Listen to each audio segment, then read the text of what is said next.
Hi Sagittarius, welcome back and welcome to another reading. This will be your general reading for February 2024 for those of you who have a Sagittarius sun, moon, or rising. And if you don't have one of those placements and it's a title or the thumbnail that led you to click onto this video, like we always say, stick around. There may be something here for you. If you'd like to support this channel beyond liking the video and subscribing, which if you haven't done yet, what are we doing here? Then you can support by watching an ad or two when it comes up. It'll be greatly appreciated, and it's another way that you can support the Way Out Tarot. I think that's all I have as far as announcements. Let's get into this reading.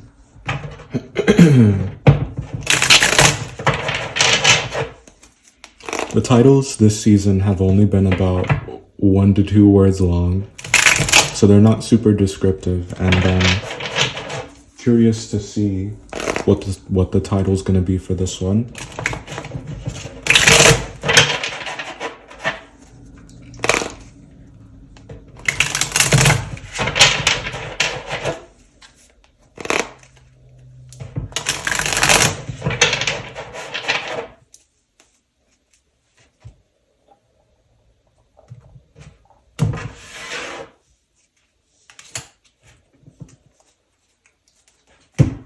Seven of Wands and the Queen of Swords.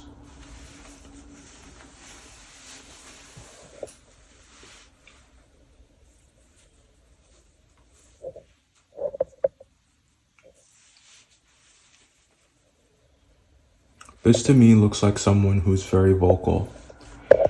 And I think that there's a kind of fearlessness when asking for what you want. There's a kind of fearlessness when standing up for what you believe in and a willingness to make a case for that. I do think that there's a lot of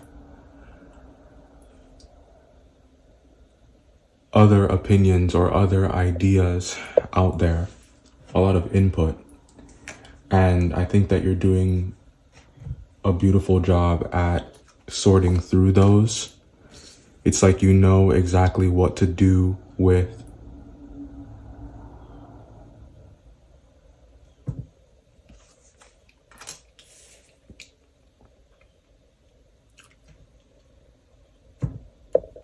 their advice.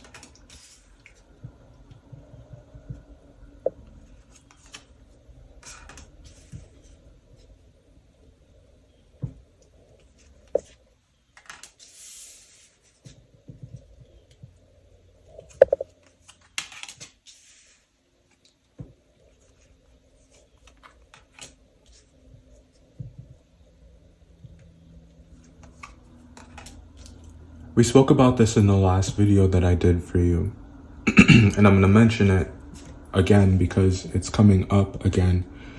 There is something here that you're not alone in the way you feel. I think that there are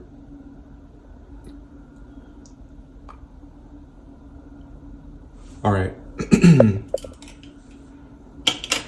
had to take the glasses off. So there are a lot of ideas that other people have about your interests. There are a lot of ideas that people have about your passions, the things you care about, and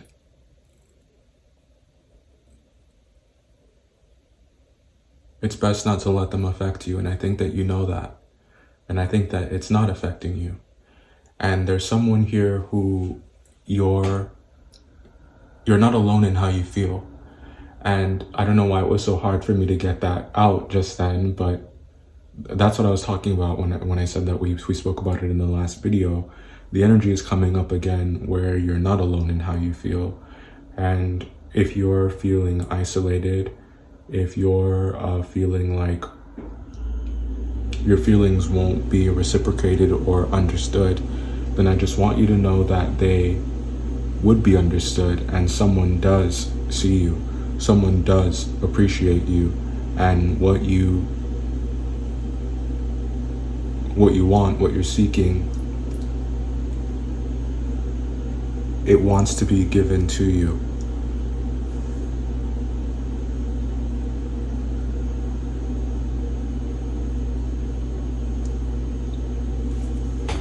Under wraps, how do you keep something from being or becoming common knowledge?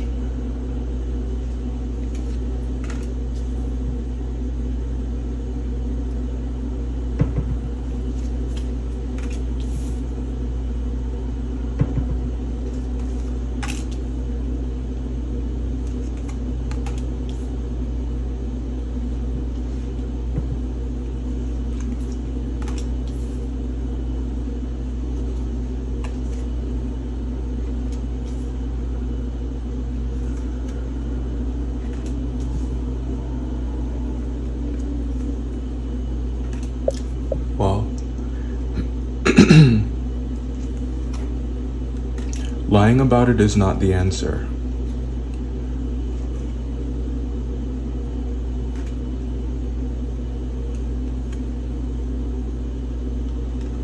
The opposite is what the answer is. And I don't mean you don't have to empty your purse out on the table or like divulge everything.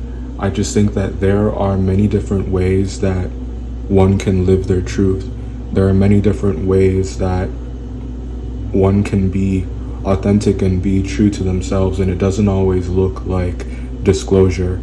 It doesn't always look like you telling everybody everything and telling everyone all of your deepest secrets. And I don't think that they're dark secrets. I really felt the need to make that distinction. That it's privileged information. I'm gonna look at these one more time and rewatch the first part, and we'll talk about what's here one more time. Hold on. Hi. Welcome back and welcome to the second part of your reading. I've organized the cards in a way that makes sense to me and in a way that I hope will also help you follow along with what I'm seeing here. I've taken some time to meditate on the cards we pulled for you. We'll take it section by section, and we'll start in the top left with the 7 of Wands, the 10 of Wands, the Emperor, and the Ace of Wands. Now, this very well could be about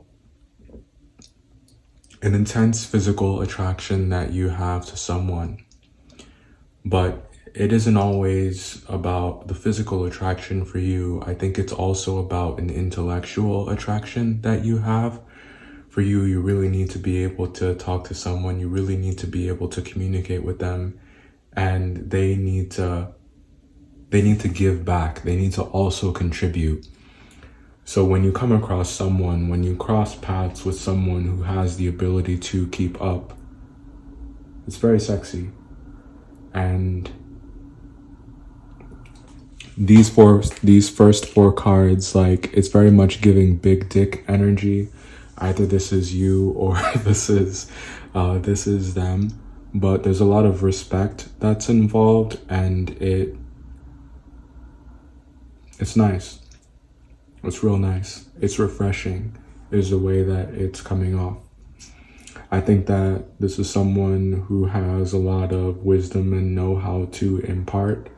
And I think that you like when you can talk to someone and they can communicate with you without having a kind of superiority or God complex, without thinking as though they're better than you or thinking that there's more information or knowledge or wisdom that they're privy to than you are. It can be very open and it can be very honest. I don't think it really takes you a whole lot of time to figure out whether or not someone is being real. It doesn't take you a lot of time to figure out whether or not someone is being authentic. And it doesn't take you a lot of time to figure out whether or not someone knows what they're talking about. And this is a kind of influence, this is a kind of energy that you respect and almost at times idolize. And I think that it shows up in different forms in your life. That Emperor card, this is big boss energy. And I think that for those of you that who this is resonating with, you know who I'm talking about. You know who I'm talking about. I think that we spoke about this in your last reading, and I mentioned this in the first part. You like when people know how to handle you. You like when people know how to deal with you. It's and it's because they don't make it about, like, you're still given space to be who you are. No one is actively telling you how to be. They understand their role in your life. They respect you as a person. And so naturally you feel comfortable paying that respect forward. And I love to see that in this reading for you. Now, there is, so Aries is a very passionate sign. They're very passionate people. And if you've ever known one, you know this about them. And I think that there are many different forms that passion can take. And this is a person, this is an influence in which you're drawn to, much like a moth to a flame. And you're similar in that particular way. I think I read at some point in the past that the relationship between Sagittarius and Aries, it's very easy for you to have a good banter. I don't know if it's that they love a good, no, yeah, like you both love a good debate. You both love a hot take. And I think that you really know how to work with each other's energy well. So if you have an Aries in your life, this is a relationship that works. This is a relationship that has all of the makings of creation. There are so many things that can spring forth from this.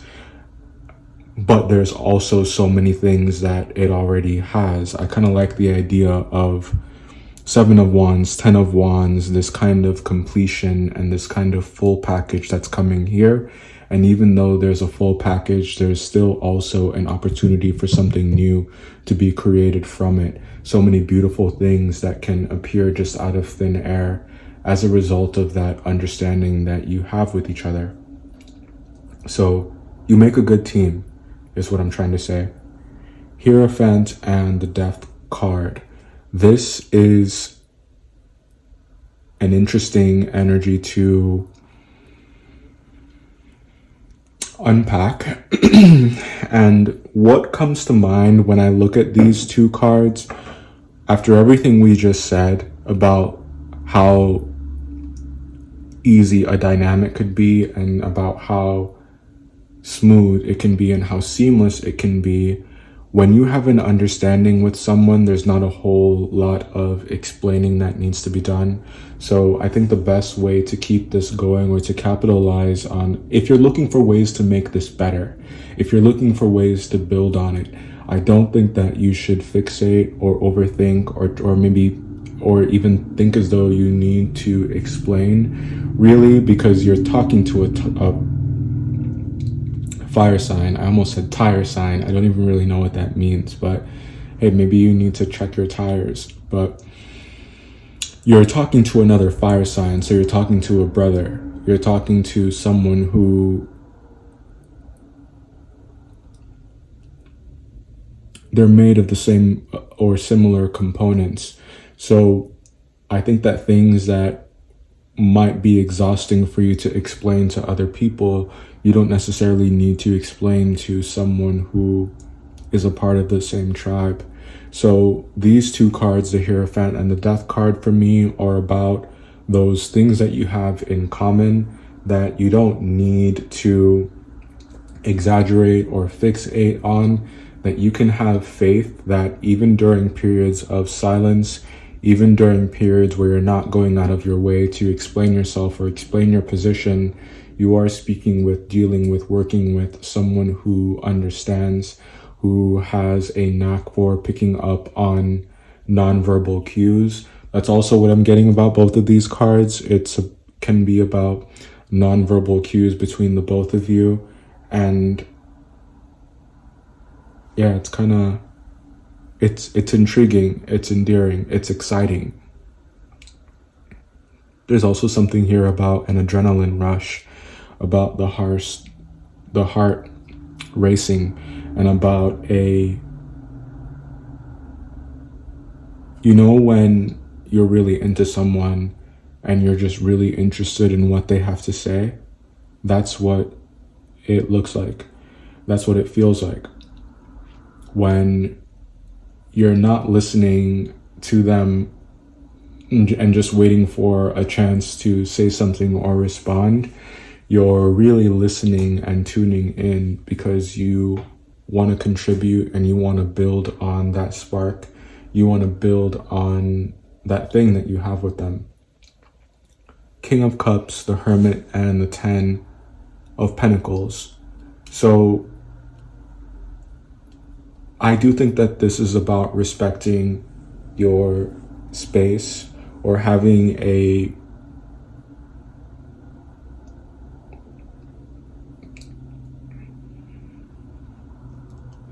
understanding that there are some things that it's okay for you to work out on your own and that you need to work out on your own, and not feeling guilty about working those things out on your own and coming to your own conclusions and finding the truth about whatever that is and making peace with that.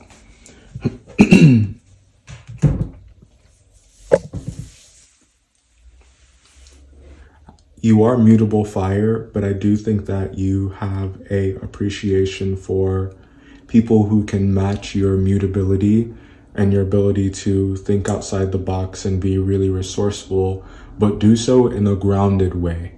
That, that's a different kind of approach that you benefit from having in your life. So the Virgo placements in your life are helping you, albeit indirectly. I think that just by being there or just by giving you space and giving you time and understanding that everyone needs that is something that's really helpful. The Lovers and the Ace of Swords. Now,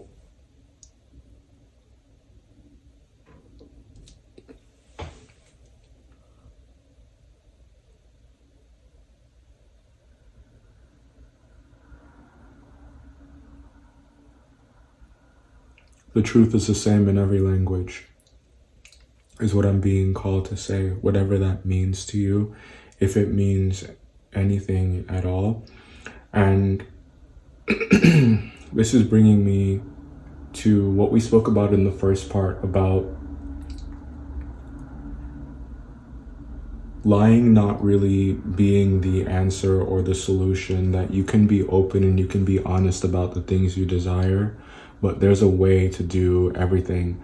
There's a way that you can be authentic and that you can be real without compromising yourself. And for some reason, I'm thinking that that might be a concern that some of you have out there, that this information, whatever it is that's privileged, is going to in some way be used against you or, held over your head, or that it's going to come back to bite you.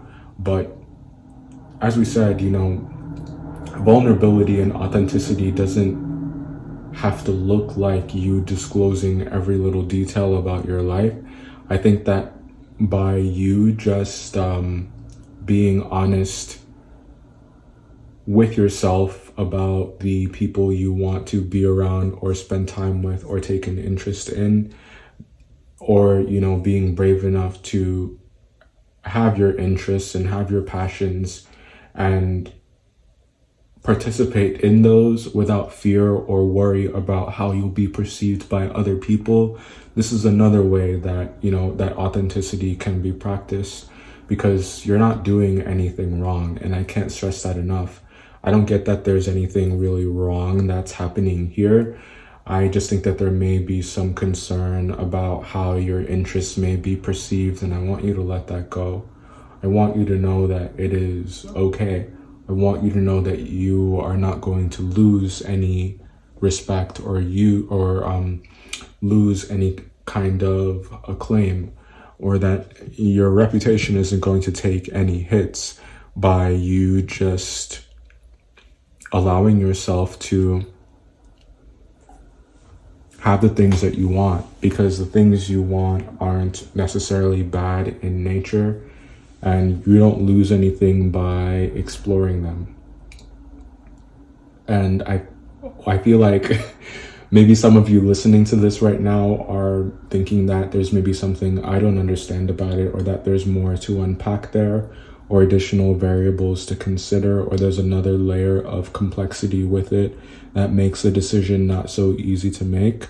But knowing what you want is the hardest part. And I think that you kind of have that figured out. And I just think that you maybe need a couple questions that you have answered. And I think that it's okay for you to ask those questions to the appropriate parties. It's all in the approach. And like we said, it's okay for you to ask those questions, because I think that what you want, there isn't anything wrong with it or dirty about it, really. I think that you have some very real concerns, and maybe that's why you have those questions. So I have a sneaking suspicion that when you get the answers to those questions, it'll make making a decision even easier for you. And that's what the Seven of Swords, Five of Pentacles, and the Chariot card is about. It's about those choices that we have to make, that maybe you think that you're alone in thinking the way you think, or feeling the way you feel. But I want you to know that it's safe for you to flesh that out. It's safe for you to communicate that. It all goes back to the approach, right? We want to be sure that we're not communicating from a place of entitlement, that we're seeking to understand. We're letting what we want be known, and then we're making it be known that we're really just looking for the facts. And I think that anyone who is mature is going to respect that kind of approach, because all any of us really want at the end of the day as adults is the truth, right? It's the truth, and I think that you'll get that. King of Wands, Eight of Cups, and the Tower. So once you're able to cross that threshold, once you're able to be brave in that way, I see it triggering this kind of evolution within you. I think that some other things that you've maybe been holding on to, or maybe think that are pivotal or are crucial to your life, will just end up falling away, because your sense of your priorities are going to change. Your priorities are going to change now that you feel more safe about asking for certain things and expressing your desire for certain things, and about choosing certain things or choosing certain people. Four of Pentacles, the Fool, the Ten of Swords, and the Ace of Cups. With great risk comes great reward. But it does require that you be brave. That's all that these four cards are about. You are a beautiful, endearing, charismatic, kind person. And there are people out there who want the opportunity to meet someone like you.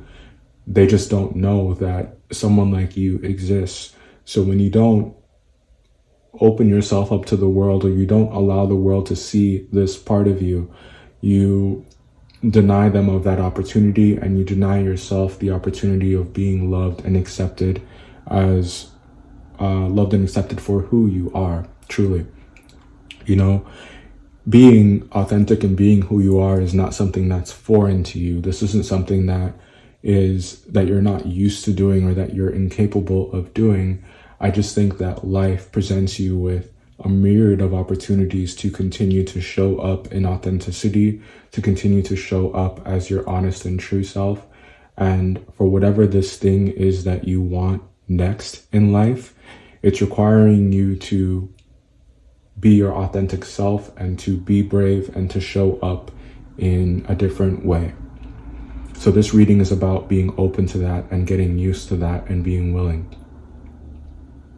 We really powered through this second part, I hope that you were able to follow and that you find this helpful. I really felt like I should be no nonsense with the second part, and I hope that translated. As we mentioned, if you'd like to support the channel, you may do so by liking the video. Hit that subscribe. That'll definitely increase the likelihood that it'll find someone else it could potentially help. And if you got all that you needed from a reading and this was this was the only one that you needed to watch, then that's great. And I'm really grateful that you showed up for this one. And if you find yourself needing more insight and you come back around to watch another one, then that's okay too, and you shouldn't feel guilty. I just want you to, and you should adopt this perspective with all readings, right? It should never get to the point where in which you feel as though you're dependent on them or dependent on someone else's take or someone else's input. And I'm not really worried about that with you. This is just a general disclaimer that